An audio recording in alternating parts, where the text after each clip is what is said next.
Hey friends, when we first bought our house, it came with beautiful original wood floors.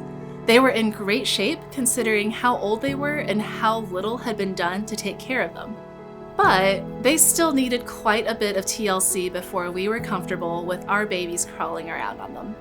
Refinishing wood floors is a pretty big undertaking, but we were bold and brave and young and naive enough to take it on ourselves. Overall, the project went well, and we've loved our floors the last 4 years. But we've also recently noticed that several of the cracks and fissures that we patched are starting to reopen and come loose. It's a pretty disappointing realization because in our inexperience, we had spent a full week on our hands and knees tediously filling those cracks with what we thought was the right substance at the time. Looking at these cracks today, and thinking about needing to refill them again reminded me of the verse in John 4 when Jesus explains to the Samaritan woman the difference between well water and his living water. Anyone who drinks this water will soon become thirsty again, but those who drink the water I give will never be thirsty again. It becomes a fresh, bubbling spring within them, giving them eternal life. Whether it's the emptiness in our hearts or a hurt that needs to heal in our lives, it's important to make sure we fill and dress our souls with the right substance, the right medicine. Although it might seem easier, cheaper, or okay enough to patch it with what the world has to offer, those patches won't last.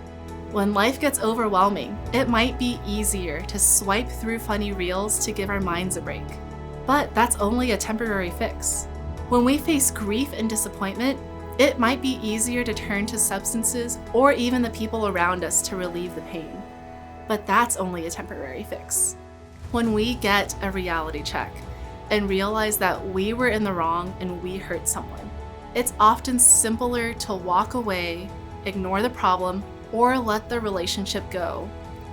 But that doesn't fix what's broken. True bravery, humility, refreshment, healing, and forgiveness, they only come from Jesus. No matter how much we focus, take care, and invest time and effort into it, worldly fixes applied to fissures in our souls will never last. They'll break open again and again, leaving us thirsty for another round of patching. Our souls are thirsty for Jesus, for the living water that he offers, for the hope that can outlast difficulties and heal deep wounds. So, next time you realize there are cracks and fissures in your heart, remember to turn to Jesus first and ask him to come into the situation and bring lasting, healing closure.